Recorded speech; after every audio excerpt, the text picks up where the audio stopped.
weekend wrap up with self-care.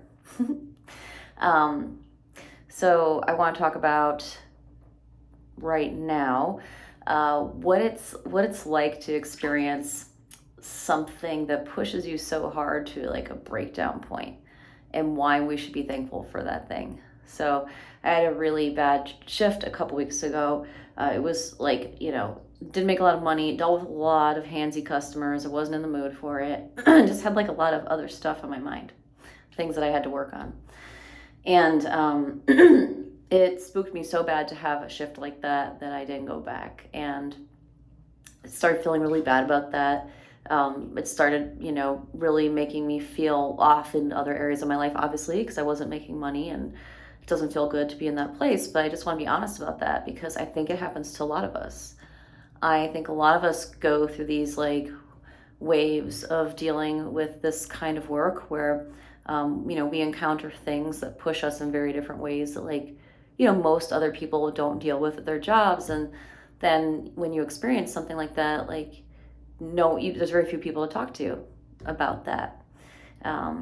Regular people don't get it. So, I'm talking about isolation here in the job. And that's, I understand and I relate to that. And I'm pretty sure, like, if you're watching this, you probably do too. So, anyway, like, I had this huge breaking point, like, and I'm grateful that happened, because it brought me to such a place of awareness and sensitivity about boundaries, boundaries with money, not just physical boundaries and relationships. And man, I got so much out of that night. And it brought me back to like being the type of dancer that I want to be. To understand that, in order for me to make more money, I would have to work at this place that just was not the right vibe for me. Not saying for anybody else, but like just wasn't my type of club. And it got me to like start considering and opening up other options. Sometimes when we experience things that break us down like that, we push and resist because we know there's going to be some sort of loss. You don't know what it is, or maybe you do, but we know we're going to have to sacrifice something. And I didn't want to do that. But what it got me to do was it got me to think more creatively about, if I can't make all my money over there and I have to like go to other clubs, like it's like less convenient or less money, like whatever it is, I'm gonna have to consider my other hustles. And that is a good thing, especially when you're starting to transition out of the job. It's a really good thing to start thinking outside of what the world outside stripping is like. And it got me thinking, this is the most important part. What it's like to have to sacrifice this part of yourself that you know so well because the rest of the world isn't going to accept it.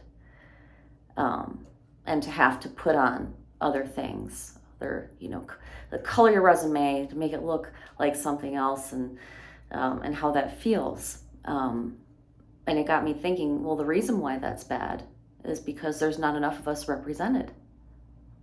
We have to hide ourselves while we're working. We have to hide ourselves after working, and stripping and sex work. I'm talking about like everything.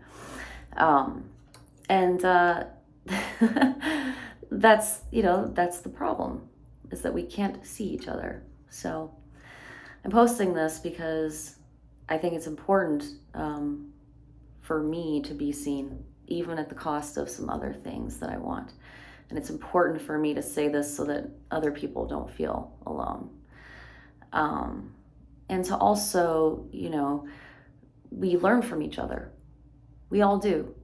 I've learned from so many wonderful sex workers in wonderful, positive ways, sometimes in negative ways. But the point is that I learned things from other workers. We need that. We need to be seen in other places, because when we move to other jobs, we may not feel like people understand us, even though we're doing the same work. Like, how do you have safe conversations with people? How do you know if they're safe? Otherwise we're forced to keep living our life in some sort of half-truth, and that doesn't feel good. I don't want anyone to feel that way. And if you don't feel that way, that's great, but we need to be seen more. And you know, you know, it's becoming better than it was, and I'm really happy for that. So yes, I see the progress. But that's just my check-in for the week. So I ended up leaving, or not going back to that club. I went somewhere else, and it wrapped up really nicely.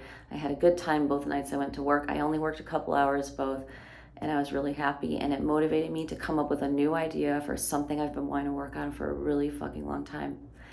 So I'm going to do that. And I'm really glad that I had that really bad shift a couple weeks ago, because it blessed me with this awareness. And this is part of that.